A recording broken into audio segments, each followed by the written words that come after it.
तो सरकार एक नया ऐप लेकर आई है। नाम है संचार साथी। नाम सुनकर तो ऐसा लगता है वाह, हमारा कोई साथी आ गया है, हमारा रक्षक। लेकिन क्या ये वाकई हमारा रक्षक है या फिर हमारी जासूसी करने का एक नया हाईटेक तरीका? चलिए आज इसी पूरे मामले की परतें उधेड़ते हैं। हाँ, बिल्कुल सही सुना आपने। दुनिया के जो सबसे बड़े, सबसे कुख्यात अधिनायकवादी देश है ना, नॉर्थ कोरिया, चीन, रूस, पिछले कुछ दिनों में हमारा महान लोकतंत्र, मदर ऑफ डेमोक्रेसी, बस उनको छू के हाय हेलो करके वापस आ गया। बाल बाल बच गए समझिए। और आप सोच रहे होंगे कि ऐसी क्या नौबत आ गई थी, कोई जंग छिड़ गई थी, कोई इमरजेंसी लग गई थी? नहीं, इस सब की वजह थी एक मामूली सा दिखने वाला सरकारी ऐप। लेकिन ये सरकार का एक्सपेरिमेंट आखिर था क्या? ये संचार साथी है क्या भला? और सरकार इतनी ज्यादा क्यों तुली हुई थी कि इसे हर एक नागरिक के फोन में जबरदस्ती डाला जाए? चलिए कहानी शुरू करने से पहले सिक्के का वो पहलू देखते हैं जो सरकार हमें दिखाना चाहती है। मतलब उनकी ऑफिशियल कहानी क्या है। जब ये पूरा भंडाफोड़ हुआ तो सरकार ने इस ऐप को एक मददगार दोस्त बताकर अपना बचाव कैसे किया? तो सरकार का दावा यह है कि ये संचार साथी ऐप कोई मामूली ऐप नहीं है। ये तो एक क्रांति है, इतनी जबरदस्त चीज है कि इसने हमारे देश में 7 लाख चोरी हुए मोबाइल फोन ढूंढ निकाले हैं। जी, 7 लाख। वैसे ये आंकड़ा आपको अलग अलग जगह अलग अलग मिलेगा, कहीं 7 लाख, कहीं 2.5-3 लाख। ये इस बात पर निर्भर करता है कि खबर छापने वाले की सरकार में कितनी भक्ति और श्रद्धा है। वरना असलियत तो हम सब जानते हैं। फोन चोरी हो जाए तो पुलिस वाले भी कहते हैं भाई टाइम खराब मत करो, जाओ नया फोन ले लो। तो फिर एक बहुत ही सीधा, बहुत ही सरल सा सवाल उठता है। अगर ये ऐप इतना ही शानदार है, अगर वाकई इसने लाखों फोन रिकवर कर दिए, तो लोग तो इसे खुद ही डाउनलोड कर लेंगे, जैसे गूगल मैप्स करते हैं, व्हाट्सएप करते हैं। फिर सरकार इसे जबरदस्ती हर किसी के गले में, हर किसी के फोन में ठूसने की कोशिश क्यों कर रही है? जवाब बड़ा सरल और थोड़ा कड़वा है, क्योंकि सरकार अपनी जनता को कॉकरोच समझती है कि पहले चुपचाप अपना काम कर लो, कानून पास कर दो, और जब तक कॉकरोच को पता चले तब तक तो खेल खत्म हो चुका हो। उसके बाद कॉकरोच थोड़ा फड़फड़ाए, थोड़ा तिल मिलाए, सरकार को कोई घंटा फर्क नहीं पड़ता। ये बिल्कुल वही गडकरी जी वाला फॉर्मूला है जिसे अब ज्योतिरादित्य सिंधिया जी भी अप्लाई करना चाह रहे थे। याद है कैसे सरकार ने E20 फ्यूल का 5 साल का टारगेट चुपचाप पहली लागू कर दिया? जब पेट्रोल पंप पर E20 फ्यूल मिलने लगा तब लोगों ने थोड़ा बहुत शोर मचाना शुरू किया, लेकिन तब तक सरकार ने कहा अरे ये तो हो गया, सॉरी अब यही कानून है। बस ठीक उसी तरह प्लान ये था कि जब तक हम और आप सो के उठते तब तक ये ऐप हमारे फोन का परमानेंट हिस्सा बन चुका होता। तो सरकार के हिसाब से तो ये ऐप हमारा मददगार है, हमारा साथी है, लेकिन असलियत में ये हमारे फोन का नया शहंशाह बनने की तैयारी में था। सरकार तो कहती है कि इससे सारे फ्रॉड, स्पैम, स्कैम सब रुक जाएंगे। मानो ये कोई अलादीन का चिराग हो जिसे रगड़ते ही सारी समस्याएं गायब। पर यह ऐप असल में करता क्या है?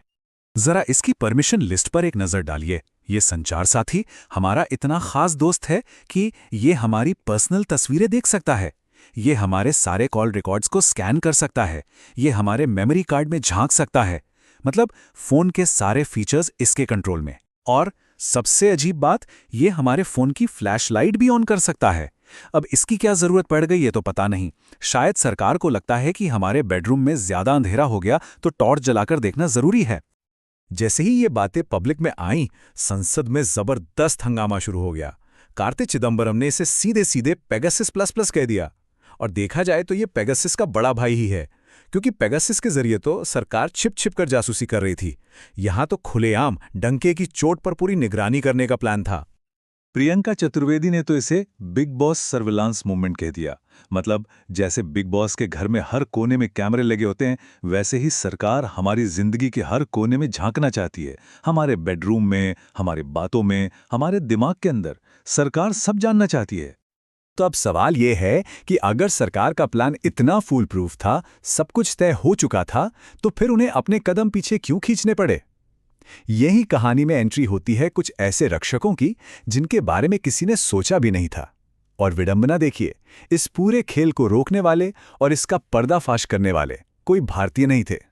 तो हुआ कुछ यूं, सबसे पहले रॉयटर्स ने एक रिपोर्ट छापी जिसमें इस गुप्त सरकारी आदेश का खुलासा हुआ कि सरकार सभी फोन बनाने वाली कंपनियों को ये ऐप जबरदस्ती इंस्टॉल करने के लिए मजबूर कर रही है। इसके बाद जैसा कि होना था, संसद में हंगामा हुआ और फिर एक और विदेशी कंपनी इस लड़ाई में कूद पड़ी। सूत्रों से ये खबर बाहर आई कि एप्पल सरकार के इस आदेश को मानने से साफ इनकार कर सकता है।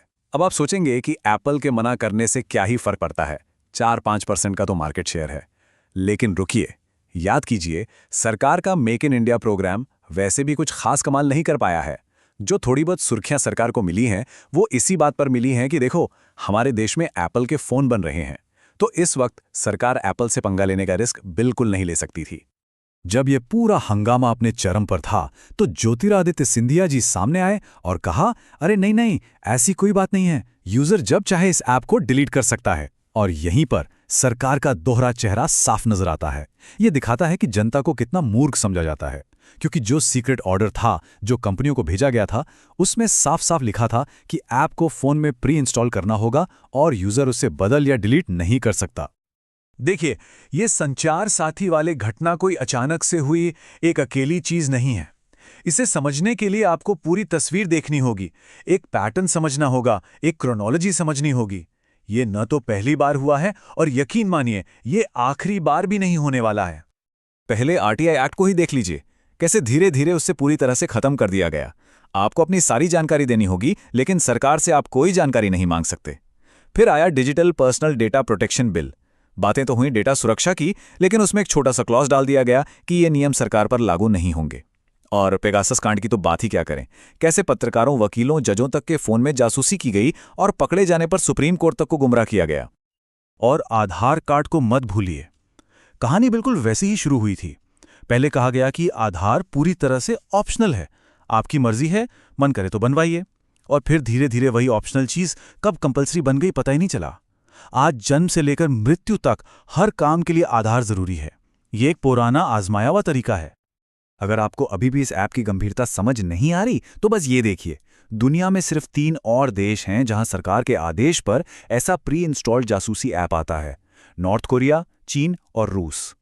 नॉर्थ कोरिया में जो ऐप है, वो तो हर 5 मिनट में आपके फोन का स्क्रीनशॉट लेता है, ये देखने के लिए कि आप कर क्या रहे हैं। क्या हम वाकई इस क्लब में शामिल होना चाहते हैं? आखिर सरकार ये सब कर क्यों रही है? क्योंकि सरकार को भी कहीं ना कहीं ये एहसास है कि झूठ और प्रोपेगेंडा की ये दुकान ज़्यादा दिन नहीं चलने वाली। और जब लोगों का गुस्सा फूटेगा तो वो कहाँ फूटेगा? मेन स्ट्रीम मीडिया पर तो कंट्रोल है, अखबारों पर भी कंट्रोल है। अगर गुस्सा फूटेगा तो वो सोशल मीडिया पर, मोबाइल फ़ोन पर ही फूटेगा। तो बस उस गुस्से को फूटने से पहले ही दबा देना है। लोगों के मन में ये डर बिठा देना है कि उनका फ़ोन भी ट्रैक हो रहा है। इसलिए सरकार के खिलाफ कुछ भी बोलने से पहले 10 बार सोचें। अब हंगामे के बाद सरकार ने कह तो दिया है कि ये ऐप कंपलसरी नहीं होगा, यूजर इसे डिलीट कर पाएंगे, लेकिन क्या आपको पता है कि बहुत से ऐप डिलीट होने के बाद भी आपके फोन में छिपे रह सकते हैं, डोरमेंट मोड में? तो अगर आपको अब भी लगता है कि सरकार ये सब आपकी भलाई के लिए कर रही थी, तो आपको मुबारक हो। लेकिन अगर आपके अंदर का इंसान अभी कॉकरोच नहीं बना है, तो आपको साफ साफ समझ में आ रहा होगा कि यहाँ खेल क्या चल रहा है।